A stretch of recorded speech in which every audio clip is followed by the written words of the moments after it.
It's an absolutely fantastic day in the world of Magic the Gathering. Wizards of the Coast has just announced a brand new foundation set that's going to be standard legal for 5 years. They've also said that they are bringing back one of my favorite formats ever, Archenemy, specifically this time for Commander. And on top of that, we have a whole bunch of awesome Bloomburrow and Duskmourn spoilers to look at. Magic. I am a wizard! History. I'm an old wizard! The magic historian. My bones hurt. Greetings, owners of fine luxury cardboard rectangles, my friends. I hope the day finds you well because we have gathered for a very optimistic installment of Mega Magic News. I'm very happy to say that it feels like Magic the Gathering is moving in the right direction. Before we dive into everything, just want to let you guys know, some people have told me that once again, YouTube has been unsubscribing people from the channel against their wishes. So you want to be subscribed? Just double check that you are. Now, let's talk about how great things are with Magic the Gathering, because not only are we going to talk about the stuff that I mentioned at the beginning, but guess what? Wizards is returning to proper form when it comes to Magic the Gathering lore. They put out a Planeswalker's Guide for Duskmourn that was cram-packed with so much information that I've already done a full 10-minute lore video covering the origins of the demonic plane of Duskmourn and the evil demon that rules over that plane. So I'll leave a link at the end of the video if you want to go and check that out. And trust me, you do. It's not like Thunder Junction and Markov Manor where you can tell they just kind of threw their hands up and went, whatever. There was way more effort put into the world building for Duskmourn, and it's got me genuinely hyped about Magic lore again, which is a pretty tricky feat to do when it comes specifically to horror, because most of the time I'm in the middle of the road when it comes to horror, but Duskmourn has got its hooks into me, and I'm here for it. Now, let's talk about foundations. This is the new standard legal set that Wizards of the Coast has released that they have said is going to be standard legal until 2029. And I know that's only a few years away down the road, but saying it makes it feel like it's the crazy future. We're living in the future. Anyways, how it's going to work is it's going to be essentially like our new core set, which I'm very glad to see because I genuinely believe that things like core sets are super useful and needed. It's pretty hard for Magic players to onboard in the current world, but even harder when it comes to standard, right? Because everybody's being funneled into Commander. So Standard isn't getting the same love that it used to, and Wizards just kind of switched up their design to go, everything needs to go into every format. We saw that with Throne of Eldraine, right? So everything being Commander focused means that Standard has languished. Having an entry-level Standard product, this is what I consider it. And you'll see when we look at, I've got some spoiler cards from Foundation to take a look at later on in the video. You'll see that it actually really kind of harkens back to the earliest days of Magic the Gathering. The cards from Foundation really do give me a feel that is similar to what I felt back when I started in 1994. And the game needs more of it. The cards are a little cleaner and simpler, but they're also quite powerful. They're not like insanely broken, but the power level is such that they're not just going to get ignored by everybody and you'll say, we don't need the core set stuff, just give me main set stuff. I think what happened with the core sets is Wizards quietly shoved them off to the side because they were reprinting a bunch of cards in the core sets, but core sets come in at normal set prices, and they were doing reprints everywhere else, just trying to milk all that reprint equity. So you have the situation where they said, core sets aren't really worth our time. But ultimately, sets like that totally were. They're great for bringing people in, and you need things to help new blood when it comes to Magic, because most Magic players only play for like 1.5 to 2 years tops, according to Wizards' own research, right? So this is a huge step forward. We only know a few things right now. It's going to be standard legal for 5 years. It's going to be the base level stuff that everyone has access to. And like I said, we've got spoilers we'll look at later on. Now, let's talk about what's going on with Archenemy coming back. I love Archenemy. It's such a cool concept. It's one big king of the hill guy against everybody else. That's the concept. So Archenemy has its own separate deck with oversized cards that are schemes that give you mega powers. You can flip one over, all your opponents have to sacrifice creatures. You can flip one over, oh, you get a bunch of little creatures. Like, it just gives you free bonuses every turn. But this time they're doing it for Commander, so they've changed the rule set a little bit, and for the better as far as I'm concerned. They've addressed the biggest problem with Archenemy. So if we're playing Archenemy and I'm the big bad playing against 3 other people, the strategy is always to elbow drop the weakest dude. Whoever's weakest, you throw everything you got at him. Boom, that's one guy out of the game, right? And then you just move up the chain, and that's your path to victory. But obviously that leads to people sitting around going, yo, can I play Magic too, bro? Like, you can end up being sitting out for a long time if you're the first man out. So what they've done is they've changed the life totals. That's all they really had to do to change how the game functions. Normally when you're playing Archenemy, you have 40 life as the Archenemy. Everyone else has the normal 20 life. Commander, obviously, you all start at 40 or whatever, right? Under normal circumstances.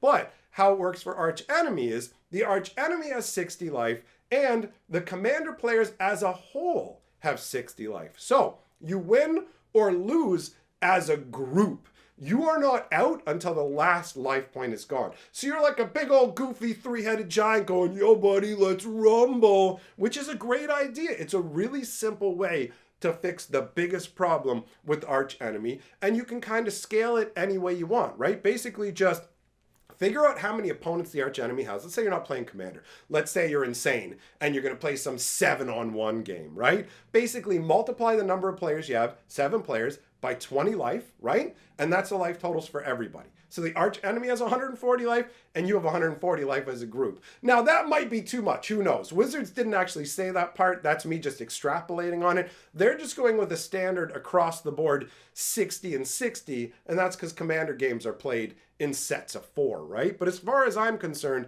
this is an excellent choice, and Archenemy is really cool. They've also changed, I forgot, there is one other change.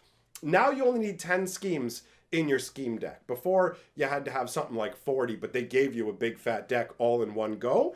This time instead, they're going to be giving 10 schemes with each of the Duskmourn commander decks when that set comes out. So if you just get one commander deck, you'll have enough schemes to be able to play Archenemy, which is pretty sweet. The rules changes do kind of make it a little bit wonky when it comes to some of the other older schemes, when it comes to the shared life total for your opponent. So there will be a little bit where you might just go, okay, some of these schemes can't be used. But overall, most of them translate over quite well. And I think this is a great choice. Now that we've talked about all that, we have to go and look at a big batch of crazy spoilers. I'll be talking about more spoilers tonight over on my other channel, Hatcher, where we'll be doing a live stream, so you're welcome to come by for that. So remember, check out that Duskmourn lore over on the other channel, and let's dive into the spoilers! We're starting out this batch of spoilers with cards from the Foundation set. So we've got 9 Lives Familiar. This has some great flavor to it. 2 black and 1 for a 1/1 cat, but it enters with 8 revival counters on it if you cast it. When this creature dies, if it had a revival counter on it, return it to the battlefield with 1 fewer revival counters on it at the beginning of the next end step. So this is a variation on the cats have 9 lives concept, right? Because it's got 8 revival counters, so you'll basically get to have it out 9 times in total, unless of course you have some way to proliferate and increase the number of tokens. But this is a very straightforward concept that ties into something that everybody already knows, the saying cats have 9 lives. The flavored text says, her master gathered the bones to resurrect her, only to find her purring on the altar. Now, I like this as a core set card, which is what I consider the foundation set to be, right? So this works. It all ties together flavor-wise. It's not too insanely powerful, but it's got a ton of potential. Just from the simple aspect of, yo, I can use this as a chump blocker, right up to I can use this as sacrificial fodder for combo action. And the artwork is pretty wild. You have the cat there laying on its back in a playful pose, but it's literally playing with its own skeleton, right? From a previous existence. That's pretty wild. I dig that flavor.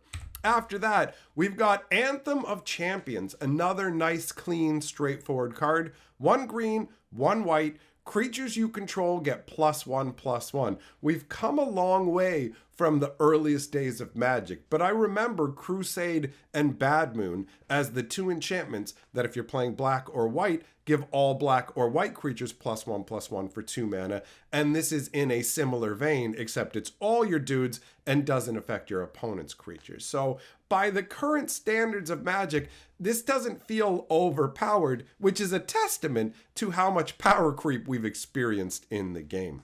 Flavor text says, Setessa's protected by 4 warrior factions, each named for an animal. United, they can repel any threat to their polis. And you can see the artwork shows 4 warriors, all wielding shields with 4 different animals on them, so it ties together quite cleanly. And we can see as well that the foundation set is going to be something where they can draw on all kinds of different worlds and won't specifically have one story running through it. Now, we're going to move on to talking about Duskmourn, and I am way more hyped for this set than I thought I would be. It's got a bunch of fun flavor. We've got Chainsaw, 1 red and 1 colorless, or 1 generic. Whenever Chainsaw enters, it deals 3 damage to up to 1 target creature, and if you haven't already gotten the memo, Wizards has changed enters the battlefield to just enters to save on card space. So when Chainsaw comes out, does 3 damage to up to 1 target creature. Whenever 1 or more creatures die, put a rev counter on the Chainsaw. Equipped creature gets +X/+0, where X is the number of rev counters on Chainsaw, and it equips for 3. So this is straight up burn that can boost your creatures as well for combat damage. This is not too shabby at all. If you don't know how Duskmourn works, essentially, before it became the giant corrupted house of horror, it was a 1980s parallel to Earth style world where the tech they had is the stuff that we had back in the 80s. So you're not going to see cell phones, but you will see things like Walkmans and chainsaws. I'm not the biggest fan of that kind of modern stuff in Magic, but we're dealing with a horror set, and when it comes to stuff like the Chainsaw, bro, Evil Dead, Army of Darkness, like, yeah, you've got me with this. This is a cool concept. Moving on. We've got Twitching Doll. 1 green and 1. This thing is solid. This is actually the Buy a Box promo. So, tap to add a mana of any color, put a nest counter on Twitching Doll. Tap it, sacrifice Twitching Doll, create a 2/2 green spider creature token with reach for each counter on Twitching Doll. Activate only as a sorcery.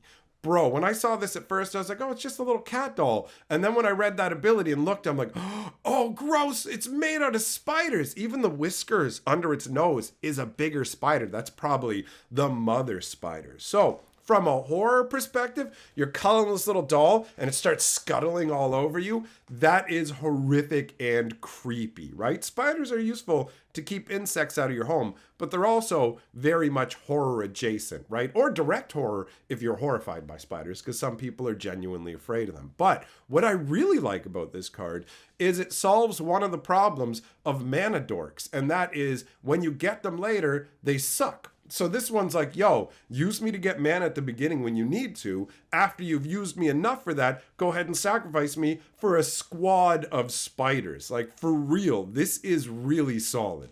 Moving on, we've got Doomsday Excruciator. This is a weird one. So, 6 black to cast as a 6/6 demon. You might not actually want to cast it because it's got a big downside. So it's got flying. When Doomsday Excruciator enters, if it was cast, each player exiles all but the bottom 6 cards of the library face down. So most of your deck is gone. You have 6 cards left, which ties in great with the 6 casting cost, the 6 power and toughness. This has 6/6/6 all over it. Gives you the ability, on top of being a 6/6 flyer, at the beginning of your upkeep, draw a card.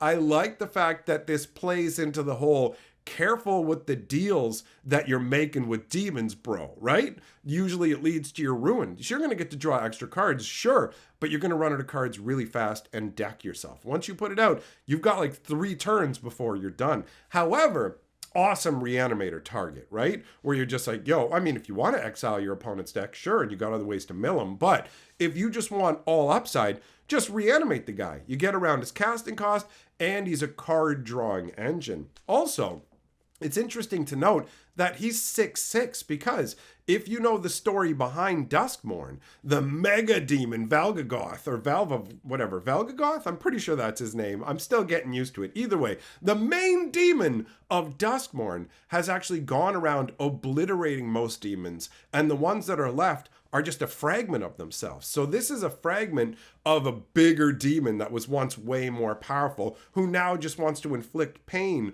on people who are stuck inside Duskmourn.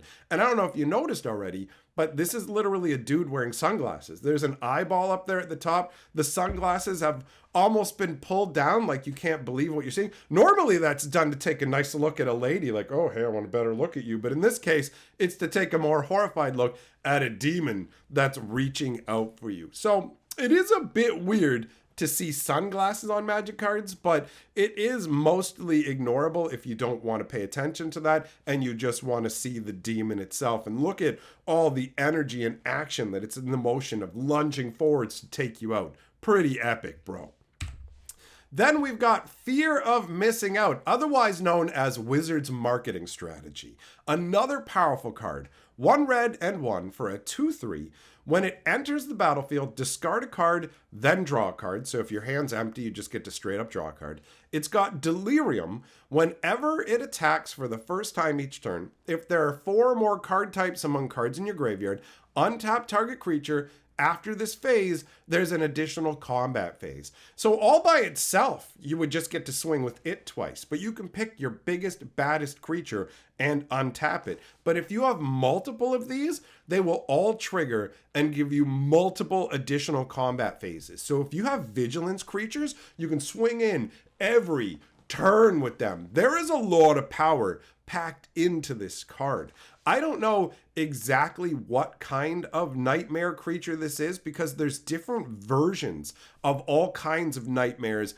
Actually, there's daydreams of the demon that wander around in this house as well. So I'm not sure if this is supposed to count as a nightmare of a person that's been infused and brought to life in Duskmourn, or this is a nightmare birthed from Duskmourn in the form of a daydream. But it is pretty dark artwork. You've got this crazy sort of multi-limbed, crazy spike-having nightmare demon-looking thing, and it's either spewing out the souls of the damned that are screaming and moaning, or it's consuming souls right in front of you. I don't know which it is. I feel like because of the face on the bottom, the open eyes, and the fact that it's not like complete down at the bottom, I feel like they're being pulled into the mouth, but either way is super horrific, right? This is a solid card.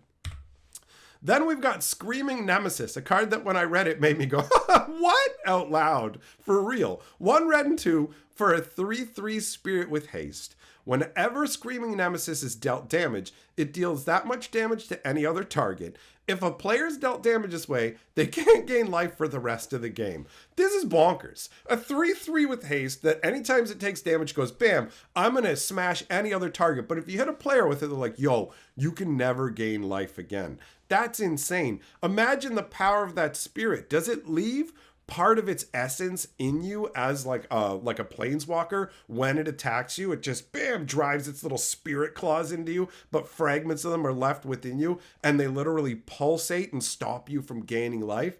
That's absolutely wild. This looks like a huge bank of TVs. In fact, this isn't going to be the only card we see with TVs in it. The artwork is not, I'm not 100% sure what's going on. You've got somebody here in the forefront. Is that supposed to be the spirit itself, or is the spirit that energy that is above them? You can see hands coming out of the TV too.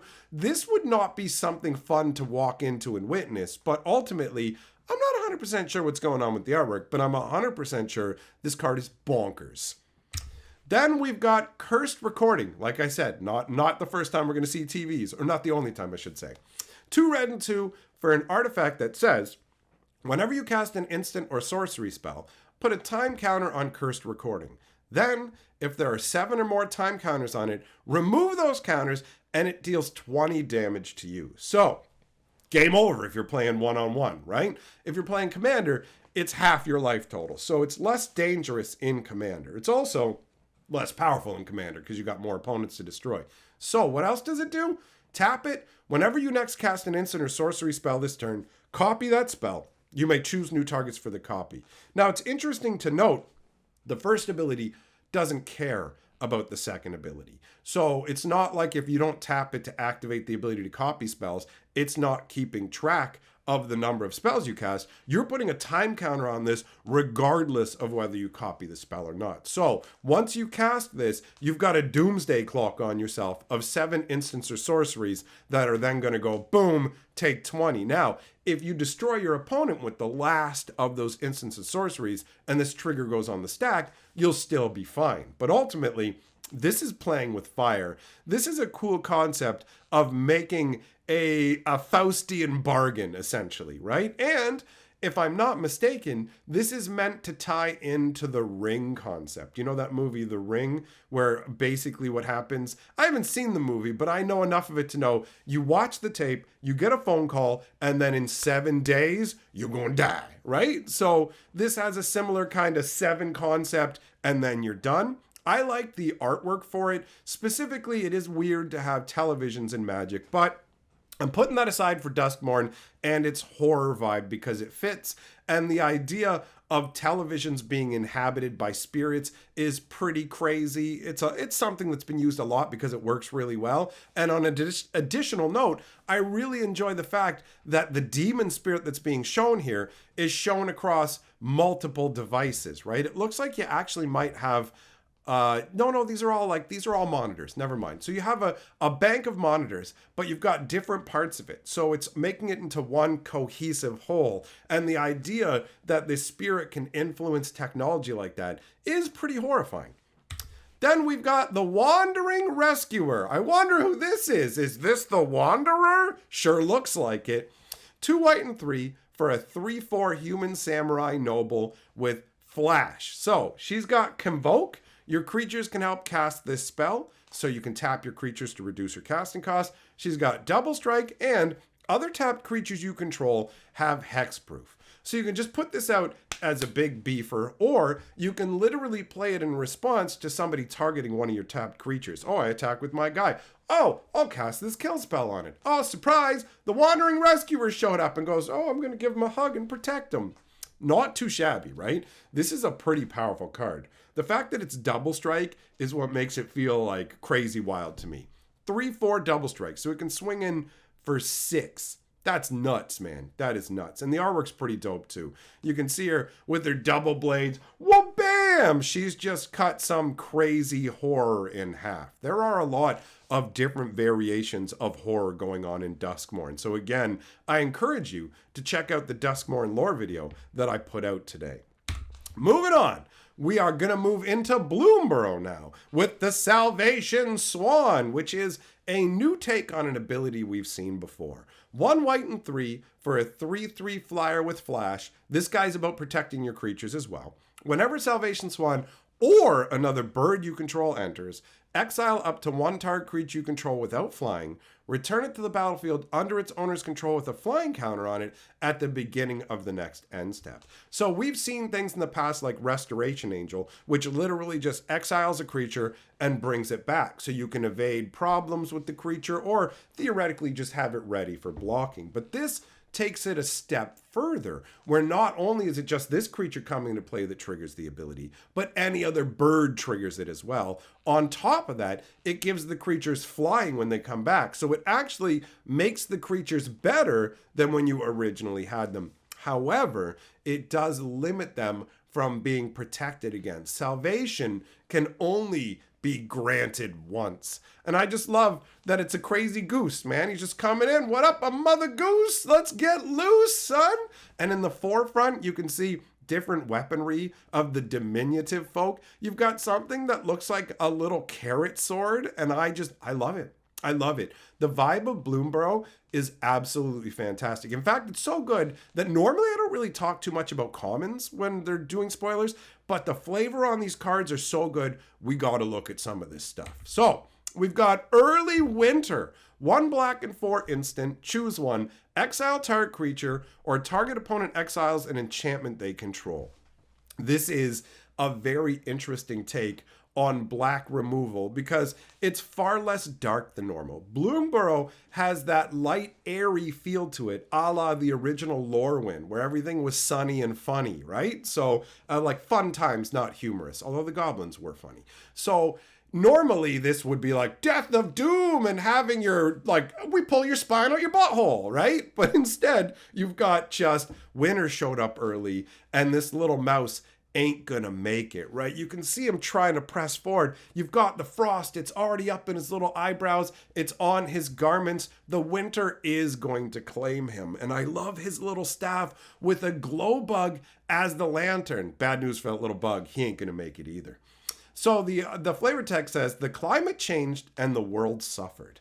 I think this has to do with the great night owl coming out and basically being upset that its egg has been stolen, so it probably ushers in a horrific winter into the world. We'll see if that turns out to be what it is, but there's a lot of flavor in this. And I have one more cool comment I want to show you before we talk about the dope lands. So, Might of the Meek, 1 red for an instant, target creature gains trample until end of turn. It also gets +1/+0 until end of turn if you control a mouse. Draw a card. The flavor text says, fear is unavoidable. You can run from it with your tail between your legs or charge it head on with sword in hand. I prefer the latter. And that's from Ro, Veteran Hero. And you can see this little mouse. He's running across a thorny branch that has raspberries. Raspberries and maybe blackberries? Is that what raspberries? Maybe those raspberries are like rotting based on what's going on. But I don't know. Either way, he's running across a thorny little fruit branch, which obviously has some bravery to it in the first place. But what makes for real bravery is the fact that he's charging at a serpent that's much bigger than him. He's got a shield that looks like an enameled flower, and he's got his crazy little curved blade, and he's just running headlong towards it. The snake is huge. Look at its body. It's actually curling up underneath. That's not another branch that's part of the raspberry plant. That's a legit the snake. I really like this vibe. Tiny little mouse soldiers, mouse knights with that kind of weaponry. It really speaks to me. I'm vibing on it hardcore. Now, let's take a look at the actual lands that we have coming up as well. Here's the cycle. So each one taps for a colorless, or it taps for a mana of a specific color across all 5 colors, but you can only use that to cast creature spells. And then each land has an ability specific to it. So Lupin Flower Village, which looks so idyllic. 1 white and 1, tap, sacrifice it. Look at the top 6 cards of your library. You may reveal a bat, bird, mouse, or rabbit card from among them. Put it into your hand. So you can go for some tribal grabbing. Not too shabby. You can get rid of it later on when you don't need the mana and you do need creatures. The next one is a lily pad village, which is so cool. I love this, man. Little beasties leaping across lily pads. Yes. So what does this one do? 1 blue and tap to surveil 2, but you can activate it only if a bird, frog, otter, or rat entered the battlefield under your control this turn. So you can see there's some overlap between the creatures for colors. Like white has the option for bird, blue has the option for bird. So there's not like 100% overlap, but you can see where the colors kind of sync up, right? Then you've got the Mudflat Village. This is the black one. 1 black and 1 tap, sack it, return target bat, lizard, rat, or squirrel from your graveyard to your hand. That's really solid. Squirrel lovers are going to be happy with that one, although they might wish it was green. Rockface Village is the red one. 1 red, tap, target lizard, mouse, otter, or raccoon you control gets +1 power and haste until end of turn. All these lands can be used with changelings, by the way. So then we've got Oak Hollow Village, which is the green one. 1 green, tap it, put a +1/+1 counter on each frog, rabbit, raccoon, or squirrel you control that entered the battlefield this turn. So we've got an interesting mix of different abilities, some that require you getting rid of the land, and some that just straight up you can keep reusing, but cards have to have come into play this turn essentially, right? Not too shabby overall. I really dig the artwork and the vibe that it shows. And that wraps up all the spoilers for today. I will be going over any of the spoilers that I missed and talking more in depth about these in a live stream tonight over on my Hatcher channel. In the meantime, go watch that Duskmourn origin story that I put up on Fantasy Geographic. It's only 10 minutes and it'll give you a ton of background information. And we're going to get more in depth with it, so you're going to want to know what's going on. Thanks for coming by, my friends. Big shout out to my patrons for supporting my channel, and I will see you all in the next video.